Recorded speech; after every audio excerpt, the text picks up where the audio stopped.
साफ तौर से लेबनान के लोगों को बोल दिया है कि हमारी लड़ाई तुम्हारे साथ नहीं है, हमारी लड़ाई हिजबुल्लाह के साथ। चाहे वो शिया ग्रुप हो, चाहे वो सुन्नी ग्रुप हो, अगर वो इजराइल के खिलाफ है तो उसको पैसे देने वाला ईरान। यहूदियों के खिलाफ ये कर देंगे, वो कर देंगे, ऐसा कर देंगे, बगल में आके गिरा बम, भागे बाप बाप के। आपको जब ये पता है कि आपके पापा बैठे हैं वहां पे टेल अवीव के अंदर, तो पापा के साथ पंगे नहीं लेने चाहिए।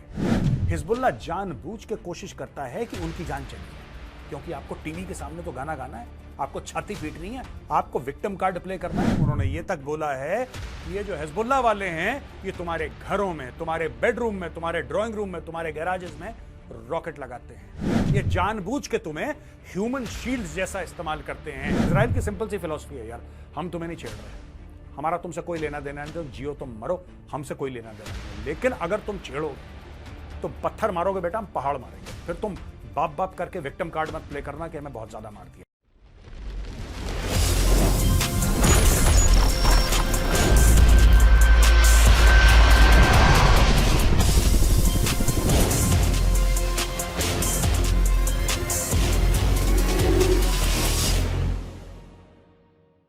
जय हिंद दोस्तों, मैं हूं मेजर गौरव आर्य और आप देख रहे हैं द चाणक्य डायलॉग्स।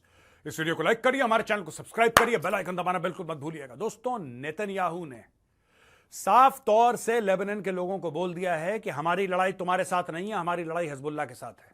उन्होंने ये तक बोला है कि ये जो हिजबुल्लाह वाले हैं ये तुम्हारे घरों में, तुम्हारे बेडरूम में, तुम्हारे ड्राइंग रूम में, तुम्हारे गैराजेस में रॉकेट लगाते हैं। ये जानबूझ के तुम्हें ह्यूमन शील्ड्स जैसा इस्तेमाल करते हैं कि जब ये इजराइल के ऊपर वहां से मिसाइल दागे और इजराइल जवाबी कार्रवाई करे तो तुम्हारे घर के ऊपर गिरे और तुम्हारे बच्चे, तुम्हारे मां बाप, उनको क्षति पहुंचे, उनको हानि पहुंचे और फिर ये विक्टिम कार्ड प्ले कर सके। ये साफ साफ तौर पे उन्होंने बोल दिया है। अभी तक लगभग, मैं मोटा मोटी फिगर बता रहा हूं दोस्तों, लगभग 500 लोग लेबनान में मर चुके हैं और इजराइल ने बोला है कि पार्किंग लॉट बना देंगे लेबनान का। अब मैं आपको इसके पीछे का थोड़ा सा इतिहास बताता हूं, फिर मैं आगे ले चलूंगा। देखिए दोस्तों, ऐसा है कि आपको पता है कि ईरान फंड करता है हिजबुल्लाह को और ईरान फंड करता है हमास को।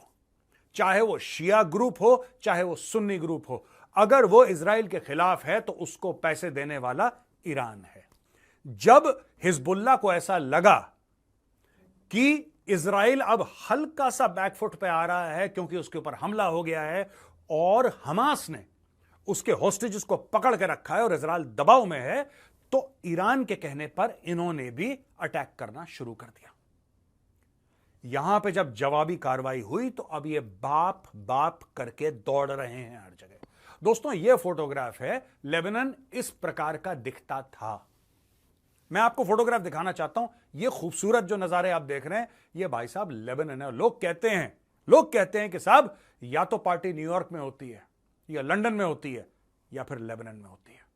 एक्चुअली ऐसा लोग कहते हैं कि साहब अगर आपको पार्टी करनी है ना तो आप लेबनान जाओ, लेबनान जैसी पार्टी कहीं नहीं होती। अब उसमें यहूदी पार्टी कर रहे हैं। एक और छोटा सा वीडियो मैं आपको दिखाता हूं, इसको देखिए।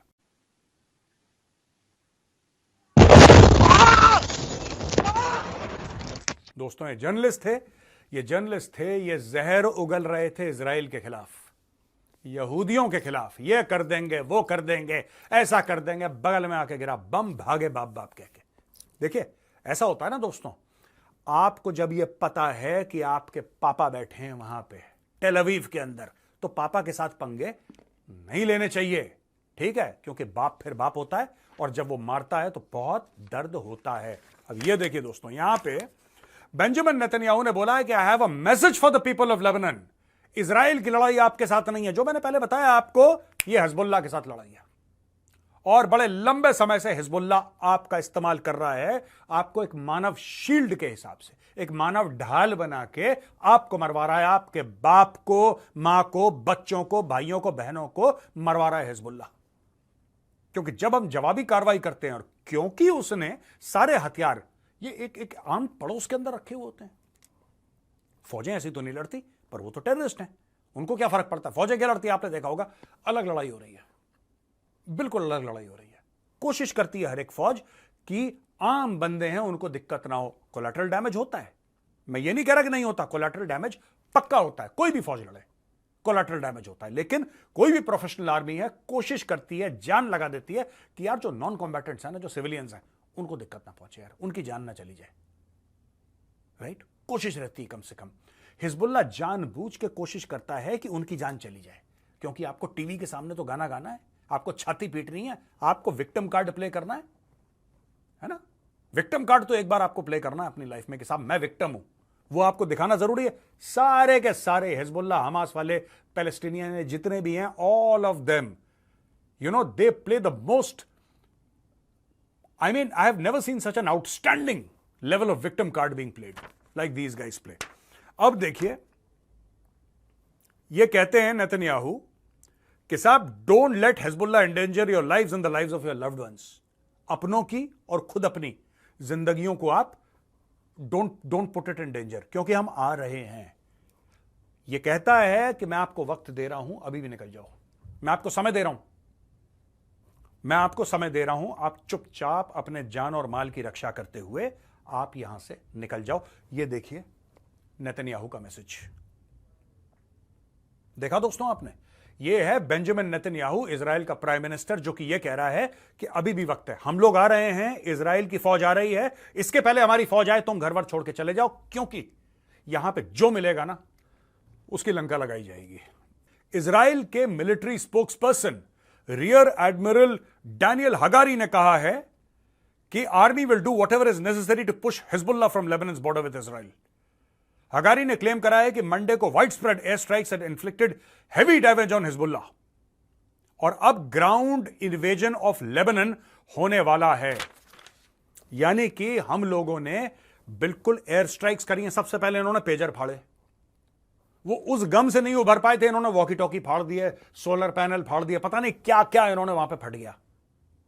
जैसे ही उस गम से नहीं उभर आए थे, इन्होंने एयर स्ट्राइक कर दी, मारा बम। वो कल हमने बताया ना उसको, जो पार्किंग लॉट में मर गया था, वो नीचे पार्किंग में था, ऊपर से पूरी बिल्डिंग ढा दी उसके नीचे। उसकी पूरी लीडरशिप, उस लोकल लीडरशिप हिजबुल्लाह की गई। जब बिल्कुल इनको मार मार के हिजबुल्लाह को सुअर बना दिया, अब ये कह रहे हैं कि देखो अब ग्राउंड इन्वेजन होने वाला है। ग्राउंड इन्वेजन वैसे ही जैसे गजा का हुआ था, और लेबनान का भी वही हाल करेंगे। मैं फिर से दोस्तों, मैं फिर से आपको, अच्छा छोड़िए, मैं पहले अभी आपको मैं लेबनान की फोटो नहीं दिखाऊंगा, मैं आपको दिखाने वाला हूं इस वक्त फोटो, गजा की पुरानी फोटो, गजा की 2-3 साल पहले पुरानी फोटो देखिए गजा की। और ये फोटो जो राइट हैंड साइड में, लेफ्ट हैंड साइड में गजा जो था, और आज राइट हैंड साइड में देखिए गजा जो है। ये किसकी गलती है? ये यहूदियों की गलती नहीं है, ये गलती है हमास की। हमास को खुजली हुई थी कि चलो अटैक करते हैं इनके ऊपर। हमास को खुजली, अरे यार तुम आराम से अपने घर पे बैठे हो, बैठे रहते, आराम से परिवार के साथ तो बैठे रहते, नहीं, तुम्हें खुजली हुई, तुम्हें खाज हुई। अब यही खाज हिजबुल्लाह को हुई है। अब फिर लेफ्ट हैंड साइड में फोटो देखिए आप, ये लेबनान ऐसा दिखता था, अब ये लेबनान का भी हलवा बना देगा इजराइल। देख लेना, क्योंकि इजराइल की सिंपल सी फिलॉसफी है, यार हम तुम्हें नहीं छेड़ रहे, हमारा तुमसे कोई लेना देना नहीं, तो जियो तुम मरो, हमसे कोई लेना देना नहीं है। लेकिन अगर तुम छेड़ोगे, तुम पत्थर मारोगे बेटा, हम पहाड़ मारेंगे। फिर तुम बाप बाप करके विक्टिम कार्ड मत प्ले करना कि हमें बहुत ज्यादा मार दिया, जैसे कि पैलेस्टीनियंस की आदत है विक्टिम कार्ड प्ले करना हर चीज में। यहां पे जो बाइडेन का यह कहना है कि हम डीएस्केलेट करना चाहते हैं सिचुएशन को, लेकिन हिजबुल्लाह ने 200 से ज्यादा रॉकेट फायर कर दिए इनटू नॉर्दर्न इजराइल। कोई मरा नहीं, लेकिन 2 लोग घायल जरूर हो गए हैं, क्योंकि इनके हैं ही वो कत्यूशा टाइप के पुराने घटिया टाइप के रॉकेट हैं। उनको डेविड स्लिंग ने उड़ा दिया होगा, आयरन डोम ने उड़ा दिया होगा, एरो मिसाइल्स ने उड़ा दिया होगा, क्योंकि इजराइल का जो भाई जो एयर डिफेंस का मामला बड़ा तगड़ा है, उन्होंने ठाठा करके हवा में उड़ा दिए होंगे इनके। 200 फायर करे, 2 लोग जख्मी हुए, बस ये तो इनके हाल है। अब अमेरिका यह कह रहा है कि हम भेज रहे हैं मिडिल ईस्ट में 40,000 ट्रूप्स ऑलरेडी हैं अमेरिकन के वहां पे, 40,000 ट्रूप्स। वो कह रहे हैं हम ज्यादा भेज रहे हैं, क्योंकि हमें ऐसा लग रहा है कि वहां पे टेंपरेचर बढ़ गया, वहां पे जंग और फैल सकती है। दोस्तों, ये पूरी जंग खत्म करने का एक ही तरीका है। जो लोग इजराइल के ऊपर प्रेशर डाल रहे हैं वो गलत कर रहे हैं। Those countries that are pressurising Israel are doing a grave harm to humanity, not just to Israel, to themselves, because Israel is fighting a war for the world, for the civilized world. Israel is not fighting a war for Israel and the Jews. It is fighting for you. It is fighting for me. And all of us right-thinking people must support Israel in this war against the Hezbollah and against Hamas, indirectly against Iran also. अब दोस्तों मैं आता हूं सवाल और जवाब पे। यहां पे अच्छा, आज बड़े इंटरेस्टिंग सवाल हैं। सैम पूछते हैं कि क्वाड की मीटिंग हुई है और क्वाड किसी देश के खिलाफ नहीं है कहा जा रहा है, भारत क्वाड को वेपनाइज करने से क्यों ऑब्जेक्शन ले रहा है? इंडो पैसिफिक में डोमिनेंस करने के लिए यह करना चाहिए। दो ही देश हैं क्वाड में जो चाइना को हरा सकते हैं। क्वाड बना है तो चाइना को ध्यान रखते ही क्या फ्यूचर में वेपनाइज कर सकते हैं? देखिए, दो चीजें हैं इसको। क्या आप क्वाड को वेपनाइज कर सकते हैं? बिल्कुल वेपनाइज कर सकते हैं। इंडिया को हाँ बोलना है, थैंक यू हो जाएगा। लेकिन इसमें प्रॉब्लम है, मैं आपको बताता हूं।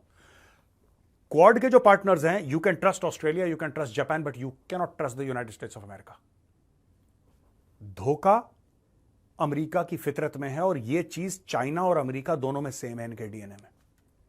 हां, अमेरिका डेमोक्रेसी है, हां चाइना डेमोक्रेसी नहीं है, लेकिन इसके अलावा दोनों की फितरत में धोखा है। मैं आपको बता रहा हूं, आप कहते तो ना वेपनाइज करो क्वाड को, वेपनाइज करो क्वाड को, ठीक है कर लो आप, किसने रोका है? कर लो। फिर होगा क्या? मैं आपको बता रहा हूं, जब आप वेपनाइज करेंगे तब आप कोई रिटन गारंटीज देंगे, उसकी ट्रीटी बनवाएगा अमेरिका, और फिर अमेरिका भारत को चाइना के खिलाफ जंग में झोंकेगा। नेटो में क्या होता है? भारत ने क्यों नहीं ज्वाइन करा नेटो? क्योंकि नेटो की अगर किसी एक देश से लड़ाई हो गई, एक देश से लड़ाई हो गई, किसी भी एक देश से, राइट, तो आपको भी उसमें हिस्सा अपना डालना पड़ेगा। यह माना जाएगा कि क्योंकि आप नेटो के हिस्सा हैं, अगर आपके ऊपर हमला हुआ है तो इसका मतलब अमेरिका के ऊपर हमला हुआ है, यूके के ऊपर हमला हुआ है, फ्रांस के ऊपर हमला हुआ है, फलाने के जर्मनी के ऊपर हमला हुआ है, तो सब छत्ते की तरह आ जाते हैं। कल अगर आप नेटो का हिस्सा बन जाएं या क्वाड की वेपनाइज करने के बाद कोई ट्रीटी होती है, आप उसको साइन कर देते हैं, अमेरिका जब भी झगड़ा करेगा, अमेरिका बोलेगा क्वाड इसमें शामिल हो जाओ। आप देख लेना, यहां पे ऑस्ट्रेलिया की ज्यादा कैपेबिलिटी नहीं है, जापान की तो बिल्कुल भी नहीं है। कैपेबिलिटी किसकी है? भारत की। भारत फंसेगा। भारत कह रहा है कि देखो, हम पहले भी चीन से लड़ चुके हैं बिना तुम्हारी मदद के, हम दोबारा चीन से लड़ेंगे बिना तुम्हारी मदद के। हम अमेरिका के कहने पर युद्ध पे। देखिए, आप क्वाड की ट्रीटी साइन करते हैं वेपनाइज करके, फिर आपको अमेरिका की बातें माननी पड़ेंगी, क्योंकि अमेरिका की मंशा क्या है? अमेरिका की मंशा यही है, इसलिए उन्होंने ऑकस बनाया है। बना लो ऑकस, हमें क्या दिक्कत है? You are welcome to your AUKUS यार।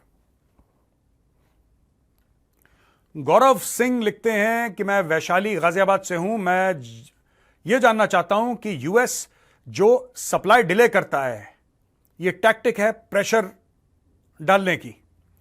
हमने क्रिटिकल इंजन्स तेजस के लिए उनके साथ ऑर्डर दिया था, बट आज की तारीख में बिकॉज ऑफ दिस टैक्टिक हम लोग पैसा भी हमारा जा रहा है और हमारा अपॉर्चुनिटी भी जा रही है।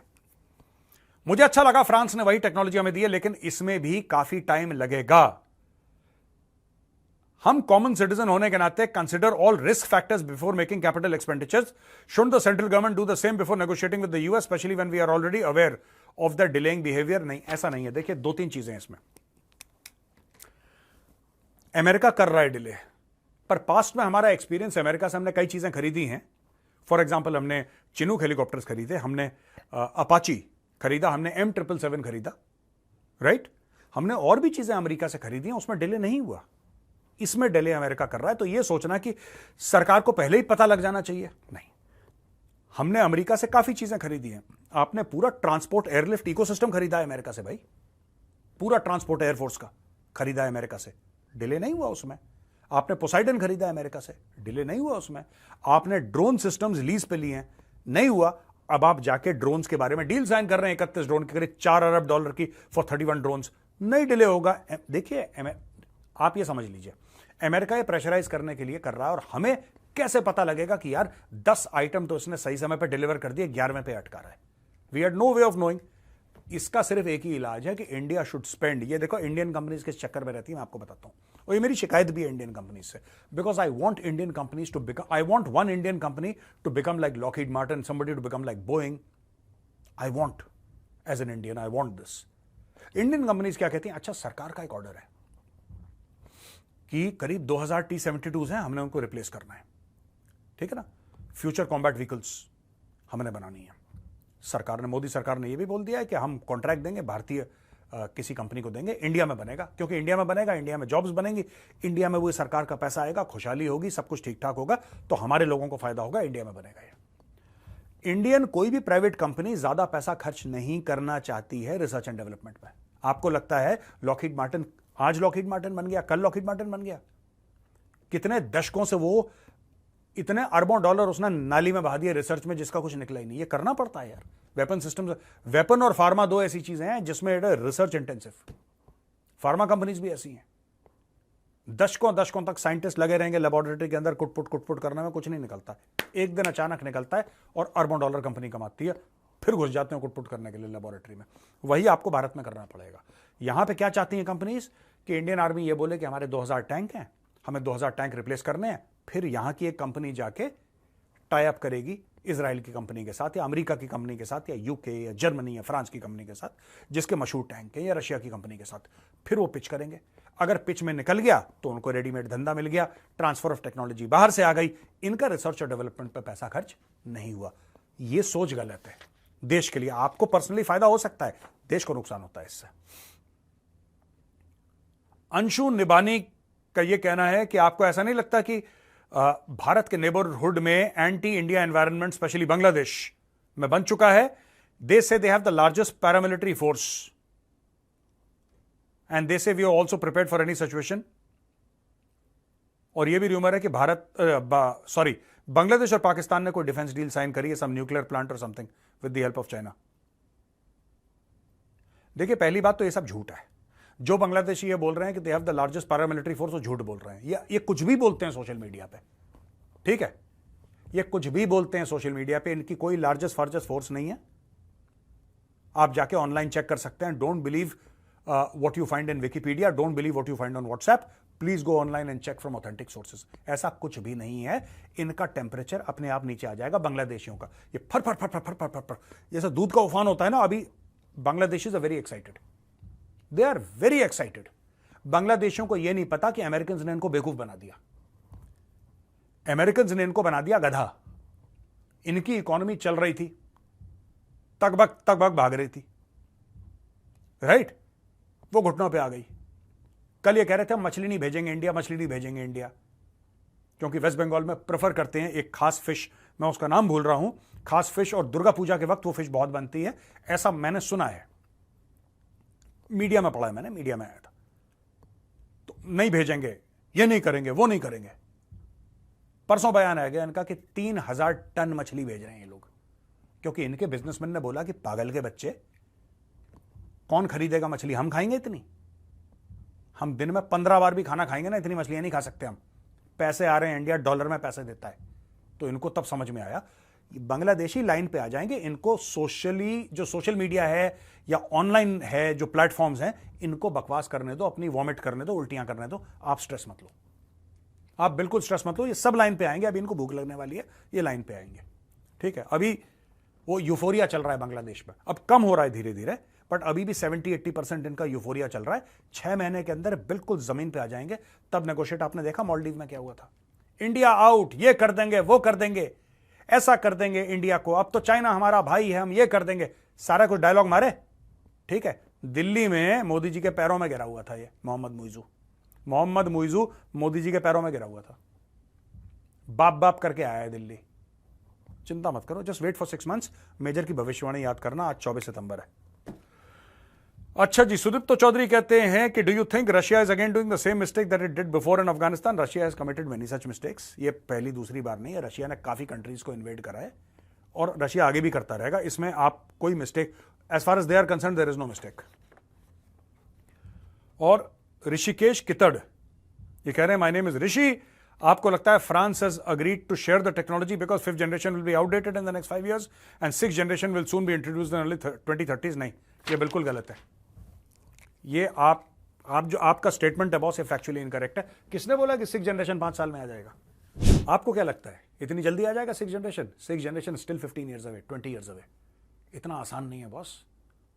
ये एप्पल का आईफोन नहीं है कि हर साल एक नया प्रो मैक्स पेश कर दे वो कि लो खरीद लो, पैसे बढ़ा दिए इसके। ये जो देखिए, अभी 5th जनरेशन ही ठीक से नहीं आया। अमेरिका के पास है F-22, है उनके पास रैप्टर, जिसका प्रोडक्शन उन्होंने बंद कर दिया। F-35 उनके पास है, राइट? चाइना अभी भी ढंग के 5th जनरेशन नहीं बना पाया। उनके इंजन ऐसे हैं that are not absolutely and totally stealth. Russia के 14 या 18 फिफ्थ जनरेशन है जो रशिया ने डिप्लॉय कर रखे हैं। तो कोई, और यही 3 देश हैं, वो कान कून जो टर्की का, आप उसको इग्नोर करें फिलहाल के लिए, just keep it aside for a few minutes, don't worry about it. अभी तो इकोसिस्टम 5th जनरेशन का हमें खतरा क्या है मैं आपको बताता हूं। हमें खतरा यह है कि जब चाइना कह रहा है हमें 1000 एयरक्राफ्ट चाहिए 5th जनरेशन के, और इंडिया का जो प्रोग्राम है, इंडिया का प्रोग्राम जो AMCA है, उसको अभी 10-15 साल लगे, 15 साल कहीं नहीं गए उसके, अगर बहुत तेज कर दिया तो 15 साल। इसलिए इंडिया के लिए जरूरी है कि ठीक है AMCA का इंजन आ रहा है, अच्छी बात है, फ्रांस ने दिया, thank you France, we are very grateful to you, वो हमें चाहिए। लेकिन मुझे लगता है कि इंडिया को स्क्वाड्रन्स अपनी बाहर से खरीद के लगानी पड़ेंगे, चाहे मेक इन इंडिया करो, चाहे F-35 लेकर आओ, लॉकहीड मार्टिन से बात करो, US से बात करो, आपको चाहिए। क्योंकि चाइना ने लाइन ऑफ एक्चुअल कंट्रोल के 150 किलोमीटर पीछे तिब्बत प्लेटू पे J-20 5th generation fighter jets deploy कर रखे हैं आपके खिलाफ। तो दोस्तों यहां पे वीडियो होता है खत्म। कैसा लगा वीडियो? पसंद आए तो उस वीडियो को लाइक करिए, हमारे चैनल को सब्सक्राइब करिए, बेल आइकन दबाना बिल्कुल मत भूलिएगा। जय हिंद, वंदे मातरम, भारत माता की जय।